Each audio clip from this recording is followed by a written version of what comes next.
Welcome to the Box Score Sports Podcast.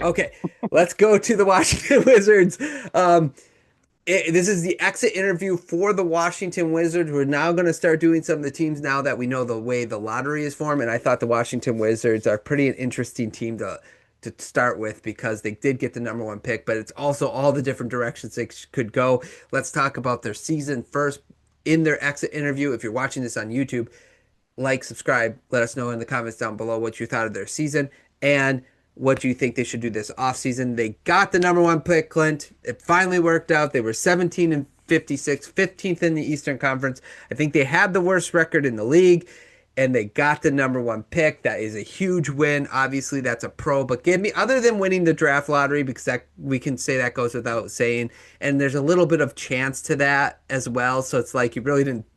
I mean, you did something, but you didn't do anything. If that makes sense, give me another pro on the season for the Wizards. Oh, they did something for that. I think it wasn't good. I think a pro. You saw some steps from Alex Sarr and Keyshawn George. Yeah. Now, I don't know if any of these dudes are going to be like stars, but again, you don't go from nothing to a superstar, or well, most guys overnight. Right. So be able to see like Alex Sarr may not be great, but he's kind of what you need in this NBA. Block some shots, get some rebounds, shoot the three. You got to put stuff around him. They're working on it. George, same thing. Maybe I'm a little biased with George because I went to the Bucks game in Milwaukee and he hit like 5 straight threes, and I was like, God, who is this dude? This dude like, the next Klay Thompson. But I think to see growth from those guys is what you are looking for. They made other moves to kind of pour gas on this team going forward, it looks like. But again, when you're these teams, what you're looking for is guys where they're going to slot on your team when in theory it's good. Yeah, I agree. I had Sarr down too. He's only 20 years old. This is his second year in the league. And I do think, and maybe I'm wrong or alone on this, I do think for the most part, bigger men take a little bit longer to develop in the NBA. Not everybody comes in and they're Wembanyama, right? Like they're more like Jalen Duren, who's 22 now, and he had a really good season, but now he's struggling in the postseason. Guess what? Maybe next year and the year after, he's going to get better in the postseason. But usually it's incremental, right? Like it's not like a guard who comes in and he can put up 40 points and it's more palatable and you can see it a little bit more than big guys. But he did get better and more efficient. If you look at his numbers, he got better field goal percentage. His 3-point percentage went up. His blocks went up. So obviously he got better. And George the same way. He went from 37% from the field. He shot 43% from the field. So his efficiency went up there. And his 3-point percentage is 32 to 38. So again, we're seeing, like you said, it might not be like the punch you in the face growth, but there's enough growth where they're still young and they can still progress. And I'm kind of looking forward to seeing what they can do next year. So I'm with you on that. I also have a pro as trading for AD and Young. And it's not necessarily that I'm in love with both of those players, but what they traded to get them was very little. So I just think both those trades are awesome because whether you decide, and we'll talk about this, whether you decide we're going to go forward with these guys or we can trade them for more assets, it's going to be a win either way. So I think that's a pro on the season as well. I would agree, especially someone like Anthony Davis, where I think even if he never plays the game, when you get to the transaction part of the season, which we're entering, someone might get left holding no chairs and look for Anthony Davis as an answer. Well, and then there's teams that's going to be desperate. Like, I'm not saying it's going to happen, but if, like, let's say Detroit gets eliminated in this round and they're like, do we want to stick with Duren or do we want to take a shot with Anthony Davis? The teams are going to get desperate because of the results of the playoffs. So we got to wait till the playoffs play out before we see who's all in the ring. But yeah. Any other pros? I mean, I think we're excluding it, but doing that tank job and getting the number one pick is like the cherry on the top of their season. So good job, Wizards. You pulled it off. Yeah. Agreed. Okay, give me some cons. I'm going to go with, we talked about, so they traded for Trae Young and they traded for Anthony Davis. They're about to make the number one pick. my con for this year and going into next year, coaching. Do they have a good coach? Like, it's hard to tell if Brian Keefe is like a dude, Right. or is he going to be good? And you see some player development, which is a positive, but I mean, are they keeping around because he led an epic tank job? Or are you entrusting this guy, now that you have Davis and Trae Young and the number one pick, to put gas on this team and then take you to that next step? Yeah, no, that's a good one. Yeah, so it's a con basically because we don't know what the coach is going to be, because you taught your coach, hey, we're going to lose, and I think any coach in the NBA can do X's and O's to help us lose, right? Like, so yeah, that's a good one. I have Koulibaly down. This is a little bit of a nitpick, but I was really excited for him coming out of the draft and after last season, and I just wanted to see a little bit more from him, and he kind of like let's see here. I just want to make sure I make like what's it called, an outline instead of specific. So I'm just getting his stats up, and it's like his field goal percentage it got 0.04 better. His 3-point percentage got 0.02% better. It's like it's just not like enough like of a jump that I wanted to see from him. I still think obviously he's only 21, so he could get better. But like his progress was not as good as I wanted it to be for his third year in the league. So it's a nitpick, but it's a little bit of a con for me because I wanted to see more from him going into his third season. Yeah, and it makes it hard because when you run tanking like this, it sometimes it's hard for these guys to like know what they're going to do, what role they're going to play, and as we talked about, now they're going to switch it up. But yeah, he's a guy you would like to see, with Sarr, with George, like take a bigger jump. Where like, okay, well, maybe we can bring this guy. Same kind of with Bub Carrington. I know he's only 20 also, but sometimes you want to see just a little more. Yeah, like I could, you could look at SARS and George and watch them play, but even look at the numbers and there's just like you could see like even though it's not like a punch in the face type, but there's a big efficiency. Like sometimes it's within the numbers and not necessarily and just not there with Koulibaly or Carrington. Any other negatives? Any other cons? He didn't play yet, but he's not my kind of guy. But Trae Young, like it makes me nervous going into next year that. As we talked about, Trae Young has some downsides, and a young team with guards, and you bring in a guy who is a good passer but doesn't do anything off ball. It'll be interesting. Yeah, agreed. That's not our guy. I will also say just the amount of games these young guys play too. Trey Johnson had 60. He was the highest of the young guys. 48 for George, 48 for Sarr. Koulibaly, we had 56, and Cam Whitmore, who's still my guy. I'm still gonna ride and die with him.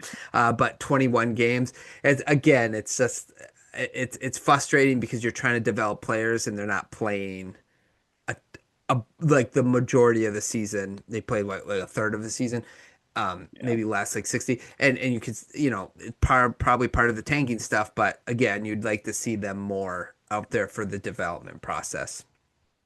That is true. Okay, give me what would you have done different with the Wizards? I probably wouldn't have made the Trae Young deal. I know, like you said, a pro is you got him for cheap. I'm just worried that deal came with a under the table extension. Hopefully it's a short-term one.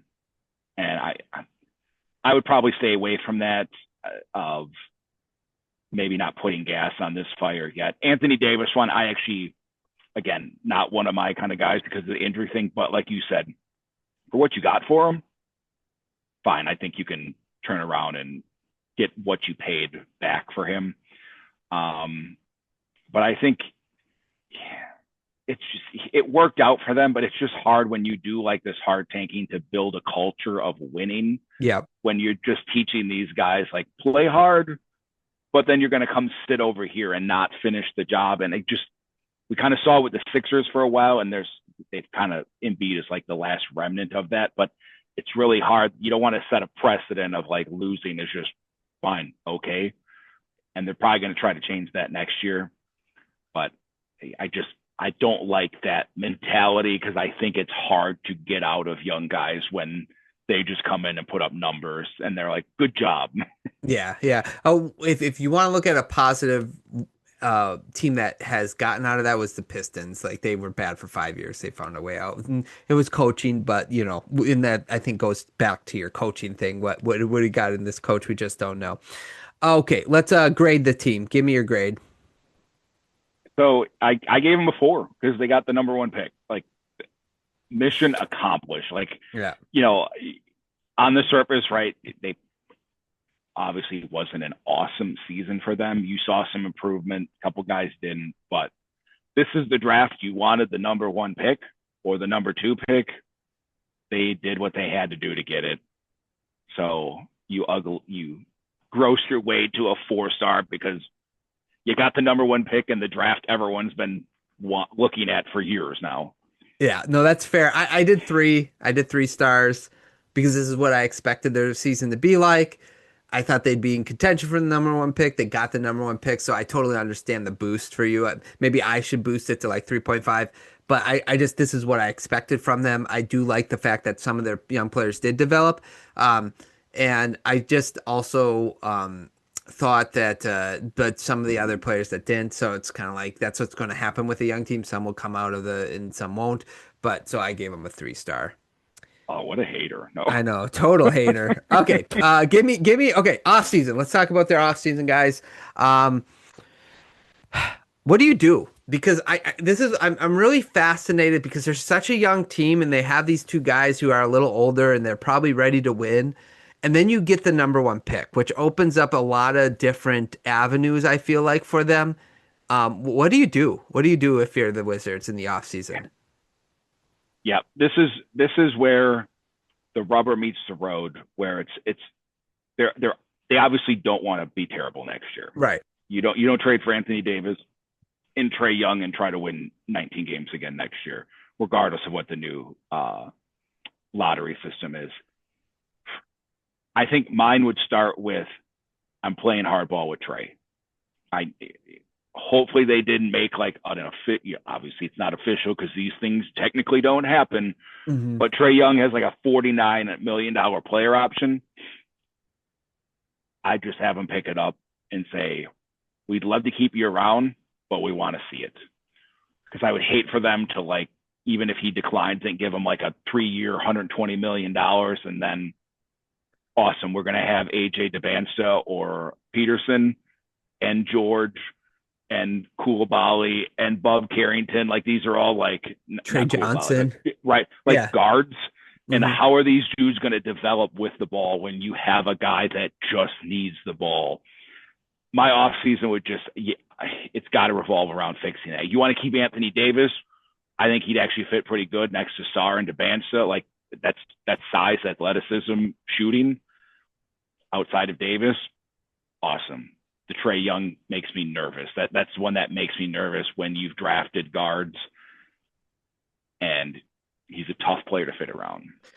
Yeah, I kind of agree with that. And I think they're going to be a desperate team again that will talk themselves in a year of Trae Young. So if he picks up the option, so like the Kings or the Nets, all the people who the missed out on these top picks, they're going to want to bring people into their stadium still. And with maybe a new lottery system, tanking's not going to work. So let's bring in Trae Young and see what he can do. Let's see what he can bring to the table. So I think like I honestly would move on definitely from Trae Young. If I'm the Wizards and just build around. And here's the other thing. Find out whether you want Peterson or AJ. What's his last? How do you pronounce it again? DeBansta. I'll just call him AJ. But you got to figure out whether you want Peterson or AJ because both of them are pretty good. Peterson's a 6'6" point guard. It's like, do you just want to maybe like start with him and then move Trae and like put that would make sense to me. And then like what could be interesting because Utah it sounds like wants AJ a lot. So could you like do like a Markelle Fultz thing where you're like I'll trade, but you got to give me something worth trading back for, or I'll see what the Bulls want to do or whatever. So, and Utah has plenty of ammunition to get that if they want to, and if the Wizards want Peterson. So I think like if you figured that out and you want to bring in Peterson, then it makes Trae Young a little bit more easy to trade as well. So, Yep, I would agree. Like I would just take the Bansta because I think I mean, he just measured yesterday with like a 42-inch vertical, and he's who just wants like that guy though? right. He's just like a freak athlete, solid, that forward that you want. But if he's not your guy, you're right. Maybe Utah is all over that, and he would fit good with Utah too. Again, with um, Jaren Jackson and Markkanen, maybe you can extract a couple things from them and make it worth it. But the Trae Young thing is the only thing that makes me nervous on this when you're trying to pour gas on whatever fire you think you have here, Yeah, along with yeah. the coach. Now, obviously, the other thing you could do, but you could still keep that number one pick, but you do have a ton of young guys. If you really want to really try to win next year, you keep the number one pick, but you have a lot of assets that you could also move with young guys to get a guy. But the only problem is the salary the way they have it. They don't have any like the middle of the road contract, so you're going to have to get a third team involved, which I didn't even mention their offseason stuff. They do have a mid-level, the first pick, the 51st and the 60th pick. They have, as far as free agents, Russell and Trae Young both have a player option. Man, how do they get both those guys on the same team? That's crazy. And that's about it. So yeah, I think they're in a fascinating situation. I would agree. Yeah. So give me your long shot. What's your long shot for them? Man, it was tough for the Wizards because I don't want them to just keep sucking. But I think the long shot is trading the first pick. We kind of already talked about it, like risking it to move down. If you prefer Peterson and you just want to keep Trae for the 1 year and have Peterson, and the next year he kind of fills in, and you have Peterson and George and Bub Carrington, and that's your guard rotation going into the future. But yeah, it would be tough, dude. I hate to take a guard over forward size guys in the NBA now, but I agree. But the thing with Peterson though, he is 6'6", so it's a little different. Like I remember that year, so there was oh, what's his name? Scoot Henderson came out, and it was him or Brandon Miller, and I couldn't understand why anyone would pick Scoot over Brandon Miller because I'm like that dude's 6'6". I mean, I'm sorry, 6'9". He plays good defense. He can shoot the lights out of the ball. That's what everybody wants. At the very least, you can keep him on the court no matter what. Scoot is 6'2". Like there's going to be defensive problems no matter how hard he tries. And it's sort of like, at least in this situation with the guard forward thing, it's like a 6'9" versus a 6'6". You kind of can talk yourself into that's not much of a difference. And so, really, the question really becomes for the Wizards is they got to figure out who they like. Do they like Peterson? And I guess whenever I was listening to a pod, they were talking about it, and they were saying that anytime that DeBanta and Peterson have played against each other, Peterson has always had the bested him. So I'm just like, maybe they'll find a way to like, hey, we love Peterson. That's who we want to build our team around, him and Sar and whatever. Can we get more assets? And then if they did that, could they then flip some of that to get another guy to put around, whatever. So it's kind of an interesting spot. I think I really like. I'm really interested to see what they want to do. yeah, they got a lot of moving parts and a lot of options, and it just makes you nervous because they've been bad for a while. So hopefully they don't just totally screw it up. Yeah, right. Like because there is a scenario if you can get a third team involved, like we talk about like Kawhi and KD and all these guys that are kind of like you could still pick the number one pick, but you can like move stuff around where you could bring another guy in, and it's like then you're in the East, and then you have enough young guys where it might be tantalizing for a team like the Clippers to be like, yeah, we'll take a chance on Johnson and Koulibaly. You know what I'm saying? But you got to find a third team for that. That's the problem. It's going to be a hard trade. But anyway, okay. Anything else on the Wizard? Nope. We kind of hit it. Just I think this is the danger of the East teams that we've seen over the last decade is like, well, with Trey and Anthony Davis, we could be a play-in team, and you're like, I don't know how to break it to you guys. That's not the goal, though. Yeah. So you don't want to screw it up because you went through a lot of pain to get to this point. Don't screw it up trying to be, the 8 seed and then get killed by whoever is the 1 seed next year because they've come back and they retooled too. Like I know the odds look like they're going to be better, so there's obviously not the incentive to like tank, but like don't try to accelerate a year or two too soon. Yeah, and be aware, like progress stoppers, and Trey is kind of like one to me where it's like because he needs the ball so much, it's hard to develop the other players with the ball in their hands. So like beware of progress stopping these young guys, and that's why it's like if you're gonna go with Trey Young and AD, it might be best to like combine a couple of these young guys and get another player that can help you win now because you're not going to be able to focus on developing them. So anyway, okay, everybody who's watching, comment down below, like, subscribe to the channel, let us know what you think the Wizards should do and will do this offseason. If you're listening to the podcast, sorry we did not get this. Thanks so much for watching this clip of the Box Score Sports podcast. I hope you guys enjoyed. If you haven't yet, please subscribe to our channel, follow us on Instagram and Twitter or X, and we'll talk to you guys real soon. See ya.